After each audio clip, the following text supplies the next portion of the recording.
What's going on, everybody? Welcome back to the Fantasy Golf Bag Podcast. I'm your host, Drew, also known as Redkacheek, and this is take two for the RBC Heritage course preview podcast for this week.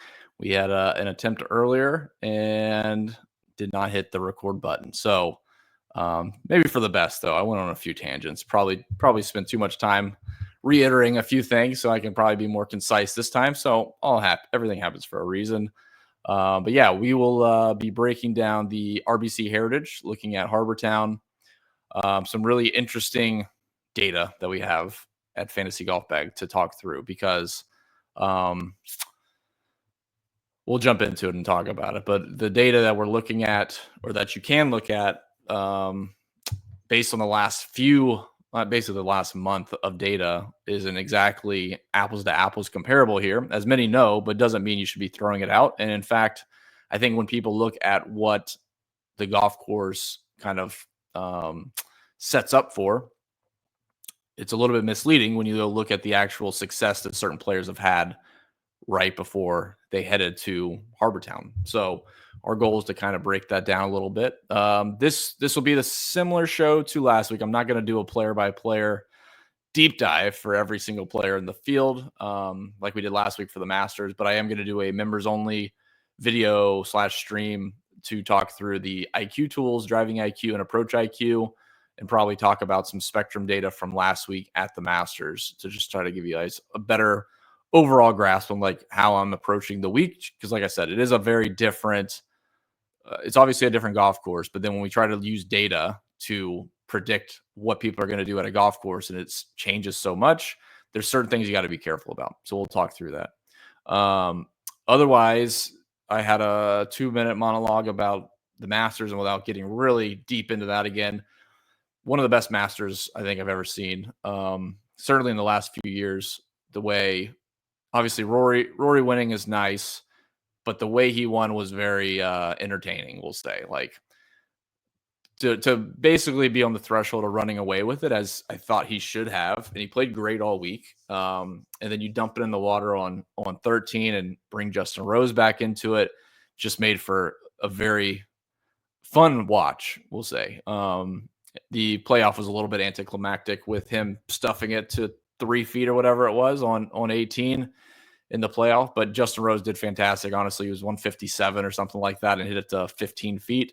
Was better than I had expected. I was really thinking one of them was going to lose it, and that was not the case. So great Masters, no hot takes or anything like that. I think everyone agrees it was a fantastic Sunday, really fun to watch, and obviously a lot of emotion for Rory. He's been dealing with demons about this for 14 years. So we can only hope for the best the rest of the year.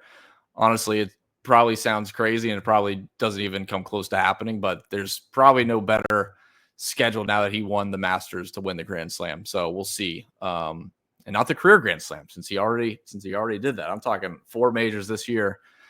We'll see. But playing some great golf.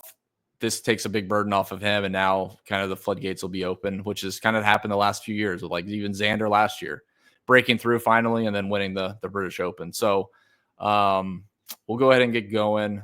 Hopefully it won't take too long to go through this, but I'll try to be as detailed as I can, or as I was in the first video.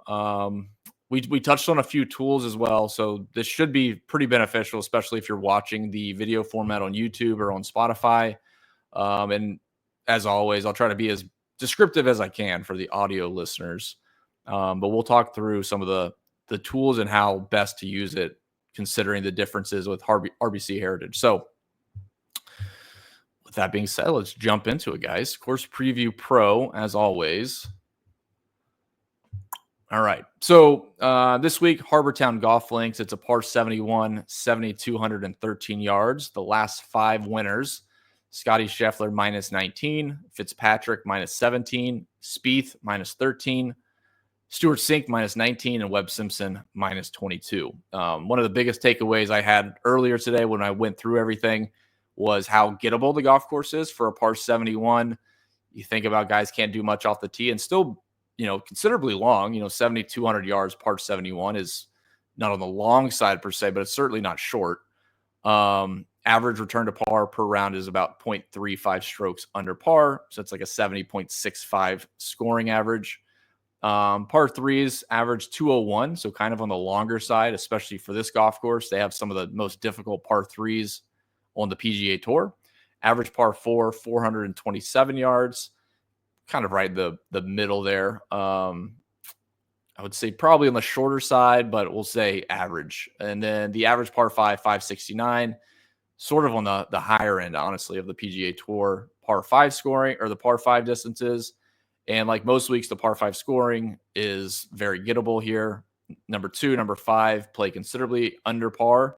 Number 15 a little bit, but unlike the Florida Swing and the last few events in Texas, there's much less. There's much fewer really difficult holes. So like you can see, even the difficult holes are only playing like 0.1 shots over par or less. So it's a very much a level par golf course outside of the par fives, and a few of the par fours do play under par. And then the par threes, generally speaking, 14 is very, very difficult. And then 4 plays over par and 7 plays just a little bit over par. But all in all, not an overly difficult golf course from a scoring standpoint. And we'll see why in a second. Proximity is pretty low due to the smaller greens. Longer approach shots than normal, but it is interesting to see that the proximity is a little bit lower than the tour average. All right, average winning score over the years is about 15 under par, or is 15 under par. Don't have to worry about a cut line this year, but historically it's been around even par. So all in all, even par is a pretty good score, but like obviously to finish top 10 or win, you're going to be shooting 4 or 5 under par around. Driving distance is down, and we'll spend a little bit of time talking through these driving numbers. Driving distance 280, which is 18 yards lower than the tour average. You can even see, interestingly enough, the driving distance by finish position, it kind of goes up a little bit. It's very close. We're talking like a yard. Top 25 to top 10 is a yard further for the top 10, but it actually decreases 3 yards for the winner. So like all in all, driving distance is just not a factor. I don't think that's a surprise to anybody if they have seen the golf course or have been playing PGA DFS for any length of time. Driving accuracy is up. So again, when we try to like put a picture together of the golf course, driving distance being down could be, we know why, but it could be for one of two reasons. It's very difficult to hit the fairways, and guys are having to club down a little bit and put emphasis on driving accuracy. That's kind of the case here as far as like the dog legs. You don't want to be out of position. So it kind of goes hand in hand. Driving distance down, driving accuracy up. Now, it's not strictly because you don't want to miss fairways. It's more so that the holes only dictate driving distance to a certain spot. So most of these holes have dog legs. A bunch of them are dog leg rights. So basically you're driving it up to the dog leg. You can't go through that. It's too risky.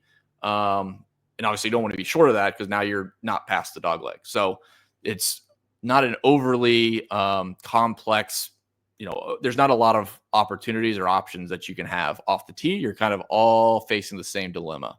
But driving accuracy is up just for the fact that they have to hit a little bit less off the tee. Missed fairway penalty is down. So like missing the fairway isn't necessarily much more difficult than the PGA Tour average. Distance penalty is down. Like I said, everyone's driving it approximately to the same spot on every hole. Outside of the par fives for the most part. Interestingly enough, proximity is down quite a bit. So it's 3 feet less than tour average, but you can see in this chart, the made cut, top 10, top 25, and the winner, gradually decrease. So like proximity is obviously easier / just closer than the tour average, but it's also very beneficial because if you're going to need to shoot 17 under par, obviously you're going to need to be hitting your irons pretty well to have a chance, especially on the smaller greens. Green regulation percent is down, which is kind of interesting. I looked at that earlier. The green regulation percent being down and proximity being down as a good thing is a kind of an interesting dynamic. Not going to get into missed green regulation. And then the green regulation from the fairway is down. Again, just kind of alluding to the smaller greens. green regulation from the rough is up. Again, there's not much rough to contend with. It's more or less, are you in jail? Are you stymied by a tree? What have you? So generally speaking, guys, if they hit it in the trees, they're chipping out sideways, or they have to hit some miraculous shot and just trying to get it up in front of the green or around the green. So rough's not really the issue. It's more so the shots and what you have left. Scrambling, believe it or not, is actually pretty high. So pretty flat, easy greens. I didn't actually look at that, but there's we have a chart at the bottom. I'm already jumping off the tangent. So putts inside of 10 feet, slightly above tour average here. Putts outside of 10 feet, about the same as the tour average. So let's see, 19, 19, and 89, 90. So yeah, a little bit easier inside of 10 feet. Not much, it's marginal. I'm talking like 1%, but much easier putting surfaces, flatter greens than most PGA Tour courses. All right, so now kind of into the interesting stuff. I'll talk through the strokes gained by finish position. Again, we hit this each week. It doesn't really give us a lot to go off of, but just for clarity, I know people look at it, but like I said, at Fantasy Golf Bag, we're, with Spectrum data and our IQ tools, it's always about looking ahead. Looking at a golf course doesn't necessarily tell you what type of profile will do well at a golf course. That just tells you what did well at the golf course. So sometimes it's the same, many times it is not. So we will talk through each of that. But you can kind of see in this chart, off the tee, very minimal as far as an opportunity to gain on the field off of all the people that made the cut, very close with the top 25 and top 10. The approach has a big bump off of those that made the cut historically and those that finished in the top 25 or top 10. So that makes sense, right? Like we'll look at the approach distance distribution here in a second. Around the green, not so much. Everybody's marginally the same. And then putting, unfortunately, and probably even more so this year with the stronger field, is a pretty big factor in finish position. So you can see the average for all those that make the cut, we'll just call that the field this year, is about 0.9 strokes.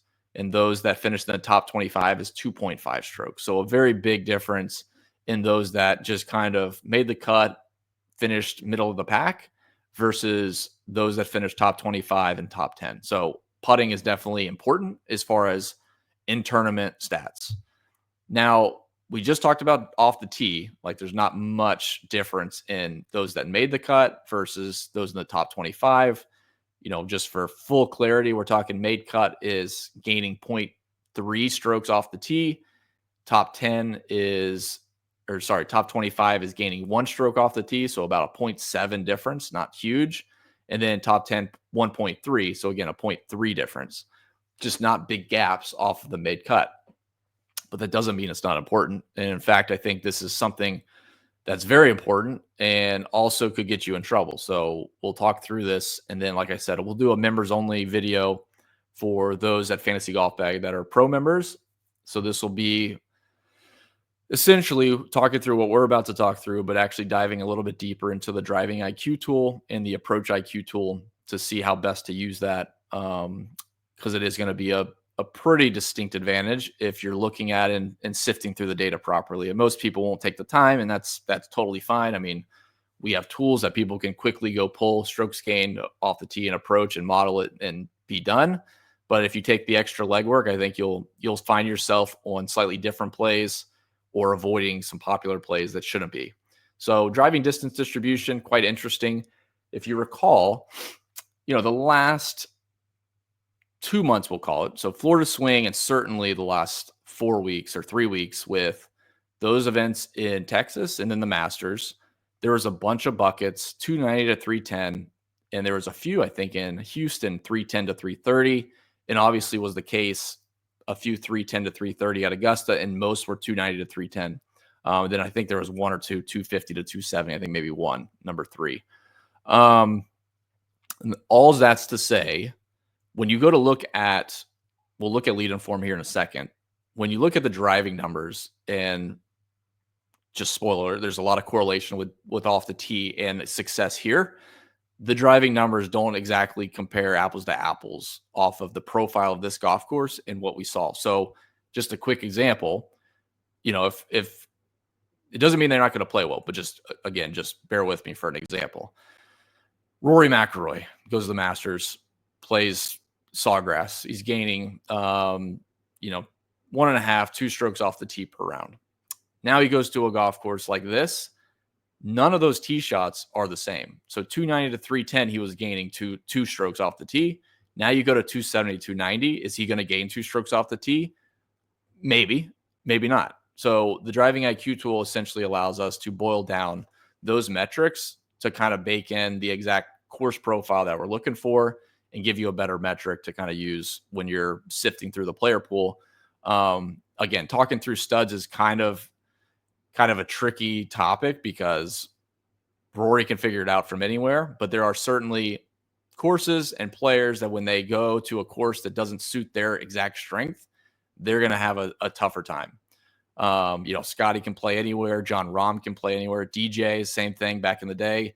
He could go win at Augusta, go win on a long golf course, and then come here and do just as well. It's just they're good at golf. But yeah, we can use the Driving IQ tools to our advantage. I don't even think I mentioned the numbers, but 270 to 290 this week is 10 shots, 10 tee shots. 250 to 270 is 2, and 230 to 250 is 2. Now, we can use Driving IQ to look at those lower buckets, but with only 2 tee shots in each, like it would literally just be glancing at it. It wouldn't be enough. There wouldn't be enough in there for me to make someone playable. The 10 tee shots from 270 to 290 definitely will. So we will take a peek at that.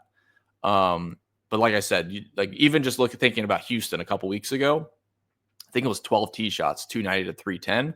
So if we just considered that was the only event we could go off of, and we just saw all these guys play Houston driving at 290 to 310, whatever their strokes gained off the tee metrics were for that event, it's not gonna be perfectly comparable to what they're gonna have to do here. So our goal with the IQ tools is to go back and find the data that matches the course profile. All right, approach distance distribution. Most of these are all about the same, or at least around tour average. So 50 to 125 is 17%, 125 to 150, 17%, 150 to 175 is 21%, which is slightly above the tour average. The big differences here is 175 to 200 is almost double what the tour average is. So a lot more approach shots from 175 to 200. That's the par threes and a lot of the par fours. And then 200 plus is less than half of what the typical PGA Tour golf course provides or allows or demands, whatever you want to say. So yeah, 175 to 200 is a big factor in what the players are going to face this week. The rest are very moderate. Like they're still going to have to perform well, 150 to 175, 125 to 150. So do not exclude those, but definitely 175 to 200 will be more of an emphasis. Not too surprising there. All right, so we'll talk about lead-in form, and then this will get us into the next topic of using Driving IQ. So past winners and lead-in stats. So we talked through the last 5 winners. What's interesting in the past winners and lead-in stats is the variability across all these profiles coming in. So like not surprising, Scotty Scheffler played fantastic all of 2024. Won the Masters the week before. He comes here. His stat profile looks great. But as we start to go back, we see guys, losing strokes off the tee, losing strokes around the green, losing strokes on approach, losing strokes putting. Like it's very variable. CT Pant, losing strokes everywhere. Satoshi Kodaira, losing strokes everywhere. So kind of interesting for those two back-to-back. We got Wesley Bryan, Brendan Grace, Jim Furyk. So like you can see, if you're watching this on video, it's all over the place. There's no one thing like we saw the last few weeks, certainly in Florida and at the Masters.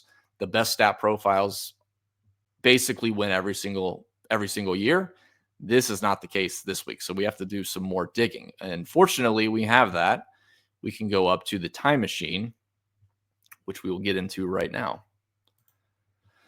All right, so if you're not familiar, obviously the lead-in form from the course preview is just looking at the winners and what stats they brought in, what they had the prior events leading into their victory.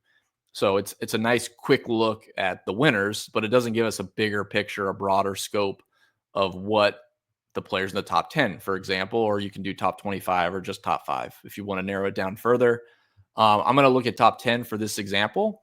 And I went through this longer in the first attempt at recording this podcast, but I'll go through it a little bit quicker. So you could see last year, 2024, the majority of these guys that finished in the top 10 were gaining a little bit on approach, a little bit around the green, but all of them, except for JT Poston and Justin Thomas, slightly negative, were gaining considerable amounts off the tee.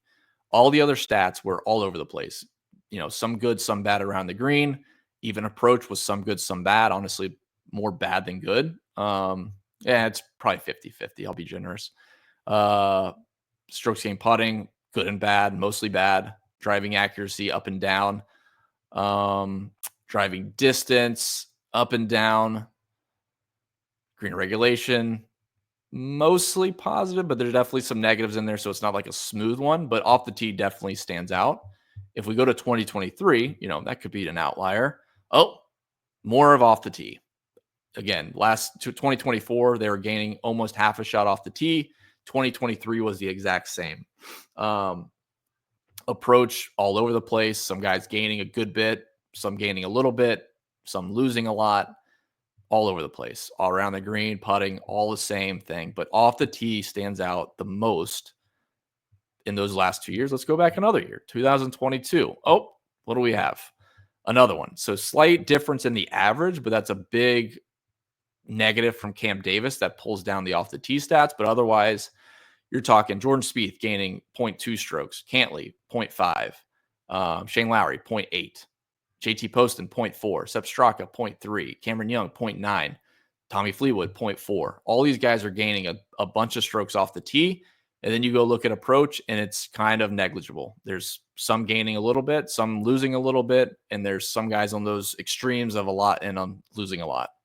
So all that's to say, off the tee actually is extremely predictive in terms of the top 10 finishers. And you could go to top 25, and you could go down the board and you start to see the exact same trend every year. All these guys are very good off the tee leading into this event. Approach, obviously, in a perfect world, I want guys doing well on approach. But this is probably one of those events where off the tee gets neglected. And I am just explaining the facts that off the tee actually was a very valuable stat. We did the last 4 years.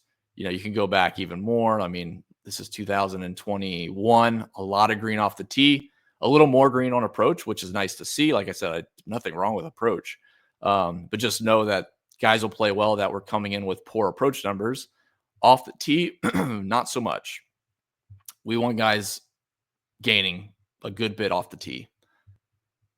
And I love that. I love that aspect for PGA DFS because I think people get so wrapped into the golf course and they don't think about what type of profile did the players have coming into this. It's like DJ. Like DJ would never be a good one if you just took out off the tee and just looked at around the green and putting and a little bit of approach. Okay. I mean, it makes a lot of sense when you start to peel it back a little bit. What are these players? These guys had success. What were they doing well? This is what they were doing well before their success. Do not completely exclude it.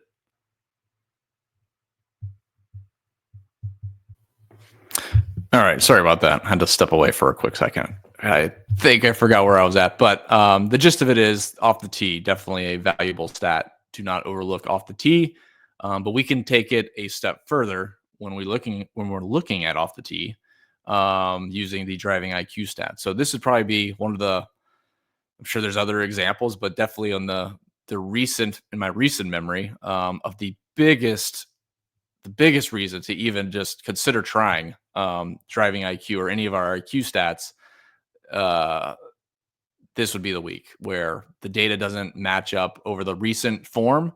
We need to do a little bit more digging, and this is exactly the tool that will allow us to do that. So quite simply put, the DrivingIQ tool will fit each of the driving buckets. I'm going to use the last 12 events.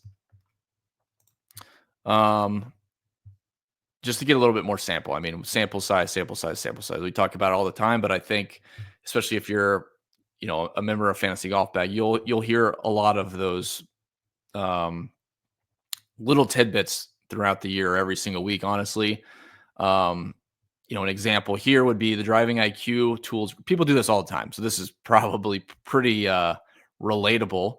But let's say we talked about 270, 290 is the bucket I'm most concerned with. Yes, okay, but I have some other filtering options.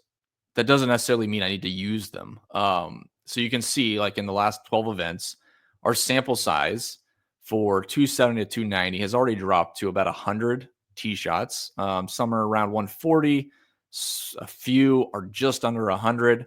So still good sample. Like I'm not worried about 100. But now let's say, oh, well, it's a missed fairway penalty is low this week, like at Houston Open was an example. So now I throw in low. Now we're talking 24 tee shots, 16 tee shots. So now we kind of shot ourselves in the foot. We're making good decisions to use, the tools that are available to pull in data that's more relative to the golf course we're about to see. But then when we overfit it, we just shoot ourselves in the foot. Now these 24 that's not useful. That's not useful at all. So I'm gonna go back. I'm gonna use all the tee shots that are different penalties. Distance penalty, there's no distance penalty here, but it'd be the exact same thing. Like distance penalty of medium, low, or high. And now all of a sudden, I could get the perfect match. 270 to 290, low missed fairway penalty, low distance penalty. And we're talking like 4 tee shots probably. 10. Okay. 10 tee shots. So we overfit the model way too much. And now the only way to get decent sample size is to go back a whole year or 2 years. And now that's not even relative data. Like I don't want to see their form 2 years ago. I don't want to see their form even a year ago. I'm mostly concerned, 12 events is a good round number. Last 8 events, shorter term is okay, but we got to keep the sample size up. So just keep that in mind. Anything you're using, we have Stat Model Pro. People can do the same thing. They start, filtering too much. It just, you got to be cautious of, like, you're making good decisions. Like your thought process is good. Unfortunately, with golf and with data in golf, you're going to run into sample size issues. It's not a one size fits all. We can't just get, narrow it down to a driving bucket and then get the same splits off of missed fairway penalty or small greens, narrow fairways, whatever you want to do. Now we're screwing ourselves. So just don't do that. But yeah, this is last 12 events, 270 to 290. Again, I would encourage everybody of all the weeks to at least try out our IQ tools. This would be a very, very, very good opportunity. I think there's a lot more to gain. Obviously, with Spectrum, I think everyone knows the benefits of the Spectrum data. But everything at Fantasy Golf Bag, I think, has a very good place in your process. Driving IQ probably has the biggest benefit this week, just based on the last 2 months of data and how that does not translate into Hilton Head. So we can look. I'm going to mostly use driving accuracy. I think strokes gained off the tee is always a good overall stat because it includes distance and accuracy, but I'm not concerned with distance. So I'm going to be looking at the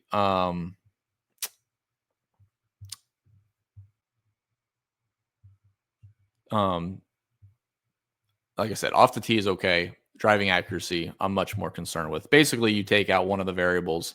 Off the tee includes distance and driving accuracy.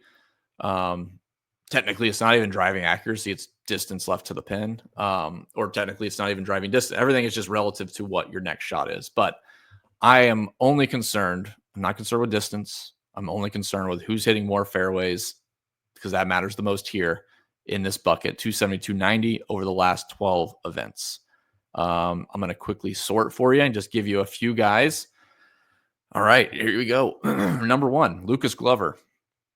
2, Daniel Berger. We got Rio Histatsuni, Aaron Rai, Mackenzie Hughes, Colin Morikawa, Sam Stevens, Corey Connors. So not too surprising there. To round out the top 10, it's McIntyre and Bezadenhout. So like some cheaper guys mixed in there. Mackenzie Hughes, Sam Stevens is 6,400 this week. And honestly, he's actually 7th off the tee for these exact holes. Let's see. Hitsasuni is 6,300. Aaron Rai 7,900. Glover 6,900. So some good values that are mixed in here that should, assume it. We always got to bump it up with our approach IQ numbers or just approach in general, whatever your process you want to use. But this is a good starting point of weeding out the bad plays and then considering good plays that you might not otherwise. So some of those that are on the opposite side of driving accuracy for 270, 290, Nick Dunlap, not surprising there. He is really going through it off the tee. But I think some popular plays. We got Max Grieserman, second to last, Cameron Young, Sahith Theegala, Cam Davis, Adam Scott, Stefan Jaeger, and Xander Schauffele. Now, Schauffele's a little bit unique because he is a stud, and it would be the same if for some reason it's smaller sample, but still, he had a really bad stretch 2 months ago when he first came back from his wrist injury. There's a little bit of artistry, I guess, in dissecting his form because, like, we use the data, but is that data bad? Did he come in, something bad was going on? You might have to throw something like that out. So it does help to kind of tail every week and make sure you stay up with the news.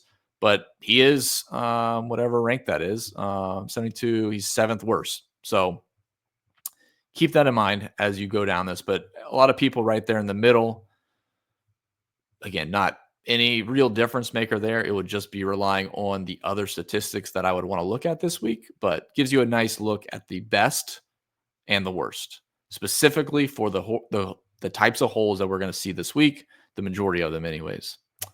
All right, we'll hop back to the Course Preview Pro.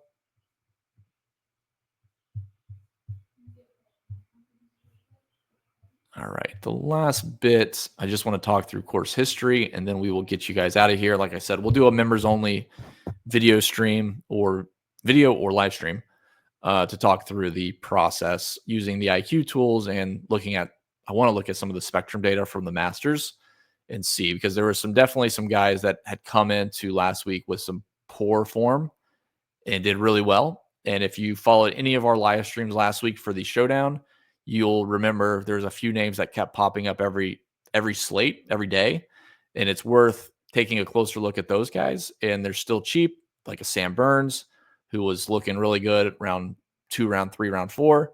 So digging a little bit deeper, was that kind of a fluke? Same with Max Homa, Sung J M, etc. So those are all worth tuning into if you're a Fantasy Golf Bag Pro member. But field history, let's take a quick look. So the highest ranking for top 10s, we got Patrick Cantley with 6 top 10s, a bunch of top 5s. It's 5 top 5s, pretty good. Kuchar, he has 5 top 10s. JT Poston, 4 top 10s. Shane Lowry, Brian Harman with 3 top 10s. A couple of the guys, obviously didn't play this event the last 5+ years. Pretty good showings last year. We got, Sepp Straka T5, Colin Morikawa 9th place, Justin Thomas T5. And Thomas has had some okay finishes prior to that. And Sepp Straka T3 in 22, miscut in 23, and then a T5 last year. So definitely worth taking a quick look through the, course history for some of these guys and just seeing, like, it's quite interesting to see some of the guys that have played here more than just the last few years and how poor their results have been or how good they've been, like Patrick Cantley. I mean, that's pretty incredible. 5 top 5s, Kuchar with 4 top 5s. So yeah, definitely worth looking at. And I think that is it, guys. Nothing else to plug. We will we'll have everything's up at Fantasy Golf Bag, so you can go check that out. Like I said, of all the weeks, I think this is a fantastic opportunity to check out the DrivingIQ tool. And then our content will be up later today or tomorrow afternoon or tomorrow around lunchtime. And keep a lookout for the members only video breaking down the IQ tools and how best to use them for this week. All right, guys, with that being said, best of luck this week. Hopefully this was helpful. As always, like, comment, subscribe, whatever the thing is that asks you to do the things. But yeah, you can always reach out to me if you had feedback. You want to see something, more of something or less of something. I'm always willing to adapt and help provide, better info or less info if you found it was useless. So don't ever hesitate to DM me. If you're in the FGB Discord, you can always tag me as well. So that's it, guys. Best of luck this week. Going to be a fun week. See ya.